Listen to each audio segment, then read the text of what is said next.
अभी हमारे साथ सारण जिले के राजद के जिला उपाध्यक्ष राजेश कुमार राय जी जुड़ चुके हैं और मैं आपको बता दूं कि वर्तमान में ये लौंगा पंचायत के वर्तमान पैक्स अध्यक्ष भी है।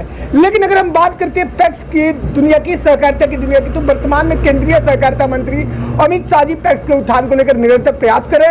इसी पर हम इनसे चर्चा करने वाले हैं कि कितना प्रतिशत उनका कार्य जो है धरातल पर उतरा है और एक पैक्स अध्यक्ष का पंचायत स्तर पर क्या दायित्व होता है, किस तरह से पैक्स अध्यक्ष अपने दायित्वों का निर्वहन करते हैं। तो स्वागत है आपका।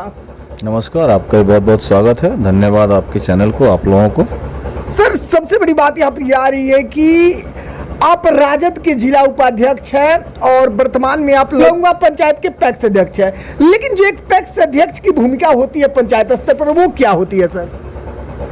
देखिए, अभी एक्चुअली ऐसा है कि हमारे सारण जिला में सेंट्रल कोऑपरेटिव बैंक नहीं है। हम लोग बहुत प्रयासरत हैं कि बैंक खुले, क्योंकि सहकारिता के क्षेत्र में जब तक आपका सारण सेंट्रल कोऑपरेटिव का स्थापना नहीं है, चूँकि 92 से ये बंद पड़ा हुआ है जिला का, तब तक कोई खास विकास का कार्य मैंने क्षेत्र में पंचायत स्तर मैंने पैक्स के जो हमारे मेंबर हैं उनके लिए हम लोग कुछ नहीं कर पा रहे हैं। यहाँ मुख्यतः हमारे यहाँ दो ही काम है, गेहूँ अधिप्राप्ति और धान अधिप्राप्ति।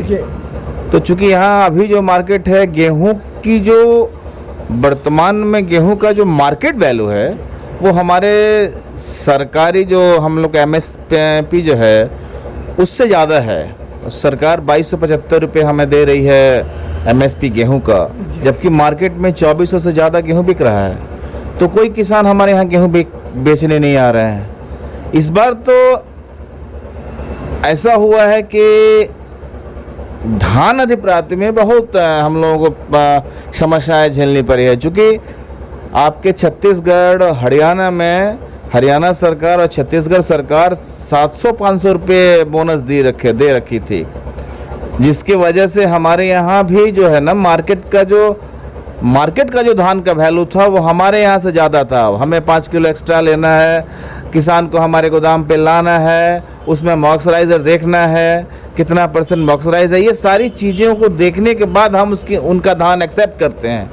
और ये सारी समस्याओं के बाद इस बार ऐसा हुआ है कि किसान वहाँ देख रहे हैं कि अगर हम वहाँ ले जा रहे हैं तो हमको वहाँ 2180 रुपये मिलेगा, तो यहाँ 83 रुपये, तो यहाँ हमको मतलब अगर 2150 का अगर नगद हार्ड कैश हमारे मतलब दे के जा रहा है तो हमारे यहाँ कोई ला ही नहीं रहा था।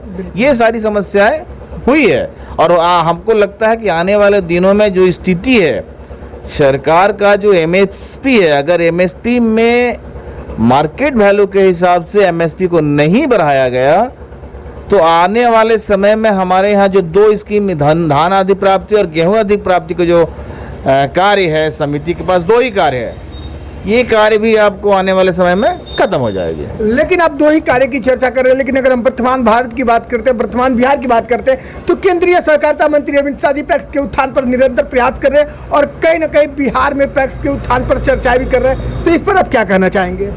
नहीं, काम तो हो रही है, चूँकि सवाल है कि केंद्रीय मंत्री जी का हमारे मंत्री जी का ये प्रयास है कि बिहार के पैक्सों का उत्थान किया जाए, तो उसमें अभी कंप्यूटराइज, सबसे बड़ी बात है कि अभी कंप्यूटराइजेशन का कार्य चल रहा है। सारे समितियों का उसमें अभी तक सिलेक्शन मैंने क्या कहते हैं आपको, वो बारी बारी से उनका सिलेक्शन, क्रमवार सिलेक्शन हो रहा है। तो उसमें जिनका सिलेक्शन हुआ है, संजोग से हमारी अभी समिति का सिलेक्शन नहीं हुआ है उसमें, तो जिनका सिलेक्शन हुआ है उनका वो कंप्यूटराइजेशन का काम चल रहा है उसमें। तो वो जब हो जाएगा तो फिर उसके बाद देखिए क्या होता है। अभी कह रहे हैं कि हमारे वो औषधि का दुकान दे रहे हैं, उसमें कहने का मतलब है कि खाद बीज का लाइसेंस दे रहे हैं, बहुत सारा चीज़ वो आने वाला है। लेकिन हमको लगता है कि जो प्रक्रिया है, अच्छा ये बताइए कि सरकार कह रही है कि औषधि का दुकान देंगे।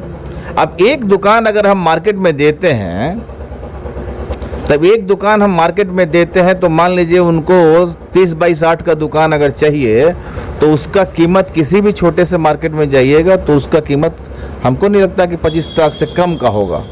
तो वो सरकार मुहैया कराएगी दुकान, तब ना उसमें हम दुकान कराएंगे। उसमें उसके बाद उनको सर्टिफिकेट चाहिए आपका औषधि का दुकान चलाने के लिए, बी फार्मा का वो चाहिए। तो बी फार्मा हमारे मेंबर में होंगे तब ना हम उनको एथराइज करेंगे। और कोई लड़का बी फार्मा करके हमारे यहाँ औषधि का दुकान चलाने क्यों आएगा?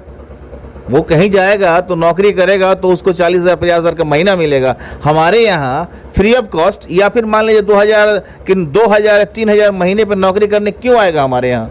वो तो आएगा नहीं। बी फार्मा का सर्टिफिकेट लेके हमारे यहाँ 3,000 का नौकरी करने कोई आएगा? तो ये जो चीज़ें हैं, अगर उसमें मान ली सरकार अगर वो दुकान दे रही है तो दुकान की व्यवस्था करा दे। उसमें बी फार्मा वाले का जो सैलरी है वो सैलरी अगर सरकार भुगतान करेगी तब ना दुकान पे रहेंगे। और दुकान चला कि नहीं चला। अच्छा, आपको क्या लगता है कि अमित शाह जी के नेतृत्व में पैक्स का उत्थान हो पाएगा और कहीं ना कहीं बिहार में पैक्स अपना एक अलग पहचान बना पाएगा?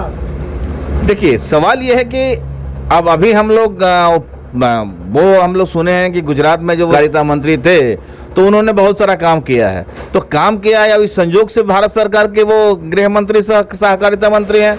तो हमें उम्मीद है कि वो भी हमारे पूरे हिंदुस्तान को बहुत अच्छा करेंगे। अब बहुत अच्छा करेंगे, उसमें बिहार का कितना अच्छा हो सकता है ये तो आने वाला समय बताएगा। बिल्कुल, लेकिन सर पैक्स एक समिति है और इस समिति का संचालन सदस्यों के द्वारा, पंचायत के सदस्यों के द्वारा पंचायत स्तर पर किया जाता है। तो इस समिति का संचालन आप लोग किस प्रकार कर पाते हैं? कैसे, मतलब समिति का जो है कार्यकाल आप लोग करते हैं? समिति का वो उसका मेंबर इलेक्टेड मेंबर हैं, उनकी बैठक होती है महीने। समिति के मेंबर इलेक्टेड या फिर सिलेक्टेड? नहीं, इलेक्टेड है, सिलेक्टेड नहीं है। इलेक्टेड है, सिलेक्टेड नहीं है। सारे मेंबर इलेक्टेड हैं। 11 मेंबर के ये कमेटी है और सारे के सारे मेंबर आपके इलेक्टेड मेंबर होते हैं हमारे यहाँ। सिलेक्टेड मेंबर नहीं होते हैं, सारे के सारे मेंबर इलेक्टेड होते हैं। अब इलेक्टेड मेंबरों की हमारी बैठक होती है। उस बैठक में जो प्रस्ताव आता है, जो कार्य विभाग के द्वारा बताया जाता है, नया चीज़ जो आता है सारी सदस्यों को बताया जाता है, उस पर डिस्कस होती है, बातें होती है जो होना है। चूँकि अभी तक हमारे यहाँ ऐसा कुछ है नहीं, हुआ नहीं है। हमें तो बता रहा हूँ कि हमारे समिति में अभी तक मुख्यतः 2 ही काम होता है, अधिप्राप्ति का कार्य के सिवा दूसरा कोई काम ही नहीं है। बस चल